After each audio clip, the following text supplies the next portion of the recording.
ترکیہ میں دینی کاموں کی ترویج و اشاعت کے بعد دعوت اسلامی کی مرکزی مجلس شورا کے نگران مولانا محمد عمران اتاری اور رکن شورا مولانا حاجی عبدالحبیب اتاری کا رشین ملک چیچینیا کا سفر ہوا۔ چیچینیا کے سٹی گروزنی کے انٹرنیشنل ایئرپورٹ پہنچنے پر رکن شورا مولانا حاجی عبدالحبیب اتاری نے گفتگو کرتے ہوئے بتایا، میں یاد دلا دوں ہمارے ناظرین کو پتا ہوگا کہ یہ وہی ملک ہے جہاں نبی پاک کے تبرکات بالخصوص پیالہ مبارک کا ایک شاندار استقبال ہوا تھا، جس طرح سربراہان مملکت کا استقبال ہوتا ہے۔ اس موقع پر نگران شورا کا گفتگو کرتے ہوئے کہنا تھا، یہاں کے بڑے مفتی ہیں شیخ محمد صالح صاحب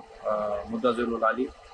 ان کی ہم دعوت پر یہاں چیچینیا پہنچے ہیں۔ اللہ کی نعمت ہے یہ دعوت اسلامی، آقا کی عنایت ہے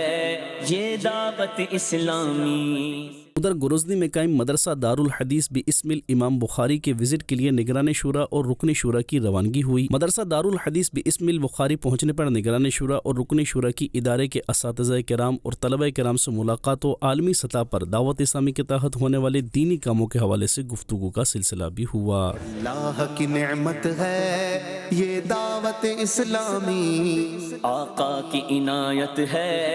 یہ دعوت اسلامی۔ اس کے بعد گروزنی کی ہی مقامی مسجد میں نگران شورا اور دیگر نماز جمعہ کی ادائیگی کے لیے حاضر ہوئے۔ نماز جمعہ کی ادائیگی کے بعد نگران شورا نے گفتگو کرتے ہوئے بتایا، بہت پیاری مسجد آپ میرے پیچھے دیکھ رہے ہیں، اور اس مسجد سے ہم نے الحمدللہ نماز جمعہ ادا کی ہے اللہ کی رحمت سے، اور ایک بڑی تعداد مسلمانوں کی یہاں جمعہ ادا کر رہی ہے۔ ماشاءاللہ جو ہماری خوشی کی سننے کے اضافہ یوں ہوا کہ یہاں قریب ایک ملک ہے داغستان،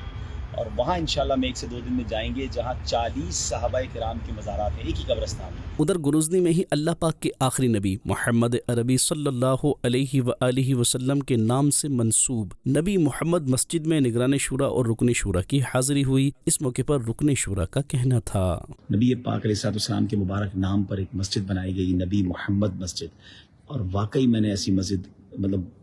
بہت کم دیکھی ہیں، اور اتنی بڑی مسجد یورپ میں، سبحان اللہ، یورپ کی سرزمین پر آپ مسجد دیکھیں، بڑی تعداد میں لوگ صرف اس مسجد کو دیکھنے آتے ہیں۔ اس موقع پر اللہ پاک کے آخری نبی محمد عربی صلی اللہ علیہ وآلہ وسلم سے منسوب موئے مبارک کی زیارت کرتے ہوئے نگران شورا اور دیگر نے موئے مبارک کے توسط سے دعائیں بھی کیں۔ الصلاۃ والسلام علیک یا رسول اللہ،